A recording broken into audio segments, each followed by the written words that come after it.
more steps. "It's okay." Claire hugged the child closer with her free hand. "He's going to start a fire so we can get warm." The huge cowboy removed his gloves and stuck them in his pocket, then retrieved a box of matches from the top shelf. "I'd sure feel better if you put the safety back on that pistol and put it away." He strode back across the room and dropped to his knees in front of the old stone fireplace. "It won't take long to get this place warmed up." "I wish I'd found those matches. I would have started that fire myself."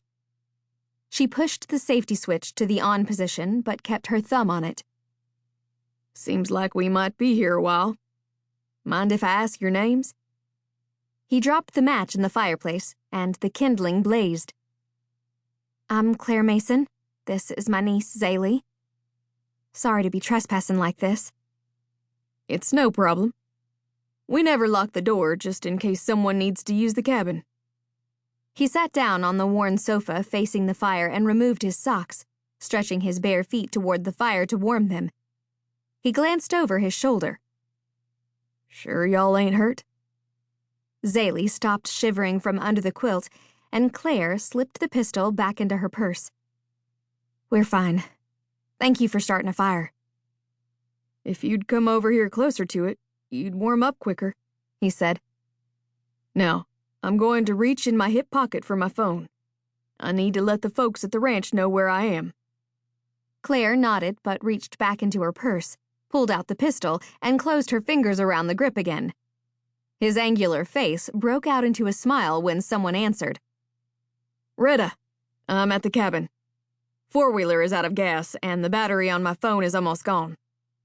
Did Justin and Cade get that rangy old bull?" He listened and then said, "That's great. No, we'll wait out the blizzard. There's food and plenty of wood." He drew his feet up on the sofa and tucked them under a blanket.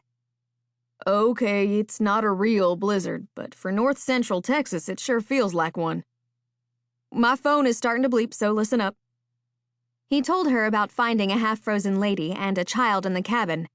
Then he held the phone out and sighed before he laid it on an end table next to the sofa. "Well, that's the last of communication with the outside world. Last weather report I heard said the storm was going to hang around until tomorrow.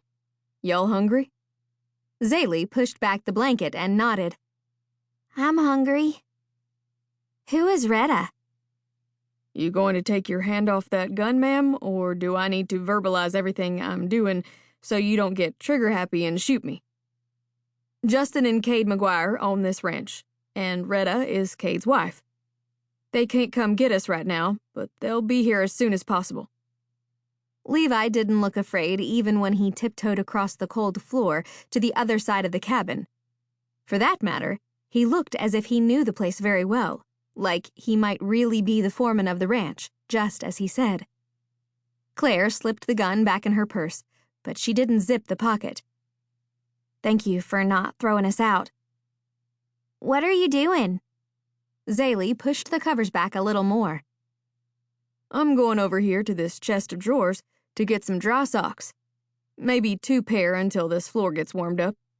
And then I'm going to make hot soup for lunch," he answered as he dug around in a dresser drawer and brought out a pair of gray socks. "There's lots here. Y'all need some to keep your feet warm?" "I brought our suitcases in with us." Claire nodded toward a couple of bags at the end of the bed. In a few long strides, he was back to the sofa, where he held the socks near the fire and then put them on his feet. "Ah, that's much better. Now, let's get some food ready." He opened a cabinet and pulled out some cans of soup. "That sounds good."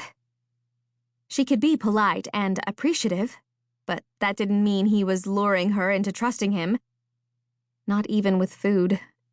And a sexy grin.